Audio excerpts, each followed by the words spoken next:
اسلام نے بیوی کو ایک بہت بلند مرتبہ عطا کیا ہے، اور قرآن پاک میں اللہ تعالی نے ارشاد فرمایا ہے کہ جو بیوی کو بسم اللہ الرحمن الرحیم السلام علیکم ورحمۃ اللہ، اسلام نے بیوی کو ایک بہت بلند مقام عطا کیا ہے اور ازدواجی زندگی میں اس کی حیثیت کو بڑی قدر و منزلت دی ہے۔ اسلام کی تعلیمات میں بیوی کو نہ صرف شوہر کی ساتھی بلکہ ایک معاون، محافظ اور شریک حیات قرار دیا گیا ہے۔ اس کے حقوق اور فرائض کو متوازن رکھا گیا ہے تاکہ گھرانہ محبت، رحمت اور سکون کا گہوارہ بن سکے۔ اللہ تعالی نے میاں بیوی کے درمیان محبت اور رحمت کو اپنی نشانیوں میں سے فرمایا ہے۔ ترجمہ، اور اس کی نشانیوں میں سے ہے کہ اس نے تمہارے لیے تمہارے جنسوں سے جوڑے پیدا کیے تاکہ تم ان کے پاس سکون پاؤ، اور اس نے تمہارے درمیان محبت اور رحمت رکھی۔ لباس کی مثال، قرآن مجید میں شوہر اور بیوی کو ایک دوسرے کا لباس قرار دیا گیا ہے۔ وہ تمہارے لیے لباس ہیں اور تم ان کے لیے لباس ہو۔ اس آیت سے یہ ظاہر ہوتا ہے کہ بیوی اور شوہر کا رشتہ باہمی اعتماد، محبت اور حمایت پر مبنی ہونا چاہیے۔ جس طرح لباس جسم کی حفاظت کرتا ہے، اسے ڈھانپتا ہے، رسول اللہ صلی اللہ علیہ وسلم نے فرمایا، تم میں سب سے بہترین شخص وہ ہے جو اپنی بیوی کے ساتھ اچھا سلوک کرتا ہے، اور میں تم میں اپنی بیوی کے ساتھ سب سے بہتر ہوں۔ اس حدیث سے ظاہر ہوتا ہے کہ بہترین مسلمان وہ ہے جو اپنی بیوی کے ساتھ حسن سلوک سے پیش آئے اور اس کی عزت کرے۔ حضرت عائشہ رضی اللہ تعالی عنہا سے روایت ہے کہ رسول اللہ صلی اللہ علیہ وسلم اپنے اہل خانہ کی خدمت کیا کرتے تھے۔ آپ صلی اللہ علیہ وسلم نہ صرف اپنے کام خود کرتے تھے بلکہ گھریلو کاموں میں بھی مدد فرمایا کرتے تھے۔ رسول اللہ صلی اللہ علیہ وسلم نے شوہر کو سختی سے منع کیا کہ وہ اپنی بیوی کے ساتھ ظلم یا سختی کرے۔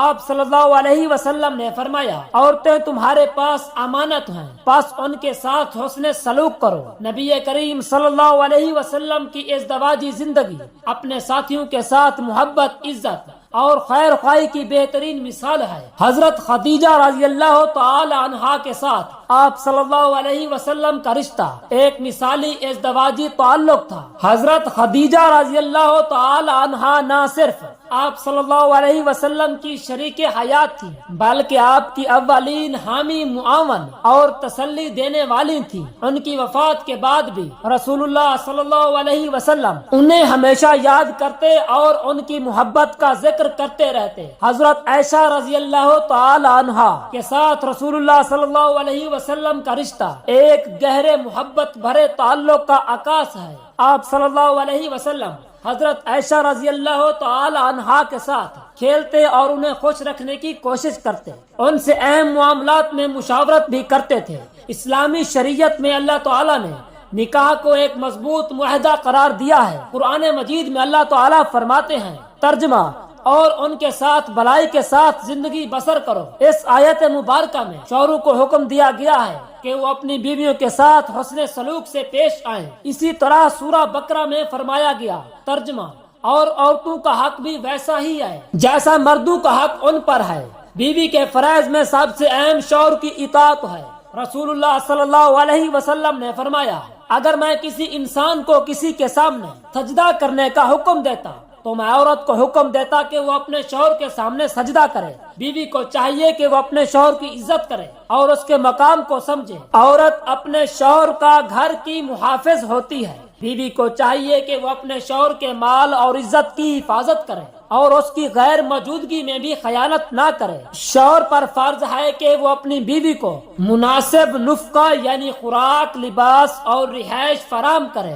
رسول اللہ صلی اللہ علیہ وسلم نے فرمایا، تم میں سے بہترین شخص وہ ہے جو اپنی بیوی کے ساتھ اچھے اخلاق سے پیش آتا ہے۔ محبت اور حسن سلوک، قرآن مجید میں اللہ تعالی نے شوہر کو حکم دیا ہے کہ وہ اپنی بیوی سے محبت اور احترام سے پیش آئے۔ اسلامی تعلیمات میں شوہر کو حکم دیا گیا ہے کہ وہ گھریلو معاملات میں اپنی بیوی سے مشورہ کرے اور اس کی رائے کو اہمیت دے۔ حضور صلی اللہ علیہ وسلم بھی اپنی ازواج مطہرات سے اہم معاملات میں مشورہ کرتے تھے۔ رسول اللہ صلی اللہ علیہ وسلم کی زندگی ہمارے لیے ایک بہترین نمونہ ہے۔ حضرت خدیجہ رضی اللہ تعالی عنہ اور آپ صلی اللہ علیہ وسلم کا رشتہ اسلامی معاشرے کے لیے ایک مثال ہے۔ حضرت خدیجہ رضی اللہ تعالی عنہ ہمیشہ آپ صلی اللہ علیہ وسلم کا ساتھ دیتی تھی اور آپ صلی اللہ علیہ وسلم نے ان کا ہر حال میں احترام کیا۔ ایک واقعہ جو شوہر اور بیوی کے تعلقات کی خوبصورتی کو بیان کرتا ہے وہ یہ ہے کہ جب حضرت عائشہ رضی اللہ تعالی عنہا سے کسی نے پوچھا کہ رسول اللہ صلی اللہ علیہ وسلم گھر میں کیا کرتے تھے تو انہوں نے جواب دیا، آپ اپنے اہل خانہ کی خدمت کیا کرتے تھے۔ مزید روایات حضرت ابو ہریرہ رضی اللہ تعالی عنہ روایت کرتے ہیں کہ رسول اللہ صلی اللہ علیہ وسلم نے فرمایا، مومنوں میں سب سے کامل ایمان والا وہ ہے جو اخلاق میں سب سے اچھا ہو، اور تم میں سب سے اچھا وہ ہے جو اپنی بیوی کے ساتھ اچھا ہو۔ اگر شوہر اور بیوی کے درمیان اختلافات پیدا ہوں تو قرآن مجید میں اللہ تعالیٰ نے فرمایا، ترجمہ، اگر تمہیں دونوں کے درمیان مخالفت کا خدشہ ہو تو ایک فیصلہ کرنے والا مرد کے خاندان سے اور ایک عورت کے خاندان سے مقرر کرو۔ ازدواجی زندگی میں صبر اور قربانی بہت اہم ہے۔ شوہر اور بیوی کو ایک دوسرے کی غلطیوں کو درگزر کرنا چاہیے اور اپنی زندگی کو اللہ کی رضا کے مطابق گزارنا چاہیے۔ رسول اللہ صلی اللہ علیہ وسلم نے فرمایا، عورت کا شوہر کے ساتھ اچھا سلوک کرنے سے اس کے گناہ معاف ہوتے ہیں۔ اسلام اس بات کی تعلیم دیتا ہے کہ میاں بیوی کے درمیان محبت، عزت اور وقار کا تعلق ہونا چاہیے۔ قرآن مجید میں فرمایا گیا، ترجمہ، اور اللہ نے تمہارے درمیان محبت اور رحمت رکھ دی ہے۔ رسول اللہ صلی اللہ علیہ وسلم نے فرمایا، صبر کا آدھا حصہ ازدواجی زندگی میں ہے۔ اس کا مطلب یہ ہے کہ شوہر اور بیوی کو ایک دوسرے کے ساتھ صبر اور استقامت کا مظاہرہ کرنا چاہیے تاکہ زندگی خوشگوار اور پرسکون گزرے۔ حضرت فاطمہ رضی اللہ تعالی عنہا رسول اللہ صلی اللہ علیہ وسلم کی سب سے چہیتی بیٹی تھی اور حضرت علی رضی اللہ تعالی عنہ آپ صلی اللہ علیہ وسلم کے چچا زاد بھائی اور اسلام کے جلیل القدر صحابی تھے۔ ان دونوں کی شادی مدینہ منورہ میں ہوئی اور ان کی ازدواجی زندگی اسلامی اصولوں پر مبنی ایک بہترین مثال ہے۔ حضرت علی رضی اللہ تعالی عنہ کو حضرت فاطمہ الزہرا رضی اللہ تعالی عنہا سے نکاح کا ارادہ تھا، لیکن ان کے پاس زیادہ مال و دولت نہ تھی۔ حضرت علی رضی اللہ تعالی عنہ نے رسول اللہ صلی اللہ علیہ وسلم کے سامنے اس بات کا اظہار کیا کہ وہ حضرت فاطمہ رضی اللہ تعالی عنہا سے نکاح کرنا چاہتے ہیں، لیکن وہ شرم محسوس کر رہے تھے کہ ان کے پاس دینے کے لیے زیادہ کچھ نہیں ہے۔ رسول اللہ صلی اللہ علیہ وسلم نے حضرت علی رضی اللہ تعالی عنہ کا یہ عذر قبول کیا اور فرمایا کہ جو کچھ تمہارے پاس ہے وہی کافی ہے۔ حضرت علی رضی اللہ تعالی عنہ کے پاس ایک ذرہ تھی۔ رسول اللہ صلی اللہ علیہ وسلم نے فرمایا کہ وہ اسے فروخت کر کے حضرت فاطمہ رضی اللہ تعالی عنہا کے مہر کے لیے استعمال کریں۔ حضرت علی رضی اللہ تعالی عنہ اور حضرت فاطمہ رضی اللہ تعالی عنہا کی زندگی انتہائی سادہ اور مشکلات سے بھرپور تھی۔ ان کے پاس کوئی بڑی دولت یا آرام دہ زندگی نہ تھی، لیکن ان دونوں نے ایک دوسرے کے ساتھ صبر، محبت اور احسار کے ساتھ زندگی گزاری۔ حضرت فاطمہ رضی اللہ تعالی عنہا گھر کے کام خود کرتی تھی اور حضرت علی رضی اللہ تعالی عنہ بھی ان کا ہاتھ بٹاتے تھے۔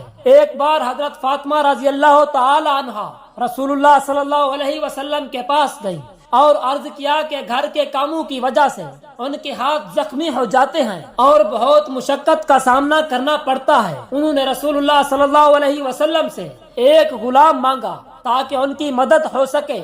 رسول اللہ صلی اللہ علیہ وسلم نے ان کی درخواست سنی، لیکن غلام دینے کے بجائے انہوں نے ایک اور قیمتی نصیحت دی۔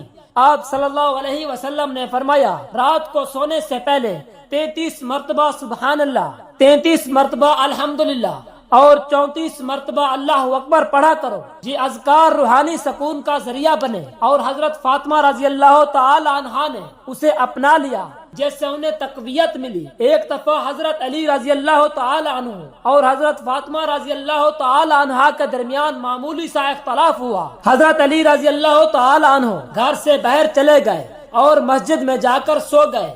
رسول اللہ صلی اللہ علیہ وسلم کو جب اس بات کا علم ہوا تو آپ صلی اللہ علیہ وسلم حضرت علی رضی اللہ تعالی عنہ کے پاس گئے. آپ صلی اللہ علیہ وسلم نے دیکھا کہ حضرت علی رضی اللہ تعالی عنہ مسجد میں مٹی پر سو رہے ہیں. آپ صلی اللہ علیہ وسلم نے محبت سے حضرت علی رضی اللہ تعالی عنہ کو ابو تراب یعنی مٹی والے کہہ کر پکارا اور انہیں اپنے ساتھ واپس گھر لے آئے. یہ واقعہ رسول اللہ صلی اللہ علیہ وسلم کی اس بات کی طرف اشارہ کرتا ہے کہ شوہر اور بیوی کے درمیان چھوٹے موٹے اختلافات ہوتے رہتے ہیں، لیکن انہیں محبت اور شفقت کے ساتھ حل کرنا چاہیے. حضرت علی رضی اللہ تعالی عنہ اور حضرت فاطمہ رضی اللہ تعالی عنہا کی ازدواجی زندگی کا سب سے نمایاں پہلو ان کا صبر، احسار اور محبت ہے. دونوں نے اپنی زندگی میں سخت مشقتیں اور آزمائشیں دیکھی، لیکن کبھی بھی ایک دوسرے سے شکایت نہیں کی. حضرت فاطمہ رضی اللہ تعالی عنہا اپنی زندگی میں انتہائی سادہ اور قناعت پسند تھی اور حضرت علی رضی اللہ تعالی عنہ کے ساتھ مل کر ہر مشکل کا سامنا کرتی تھی. دعا ہے کہ اللہ رب العزت ہمیں احادیث مبارکہ پر عمل کرنے کی طاقت اور توفیق عطا فرمائے. میرا سنانا اور آپ کا سننا اپنی بارگاہ الہی میں منظور و مقبول فرمائے. آمین ثم آمین.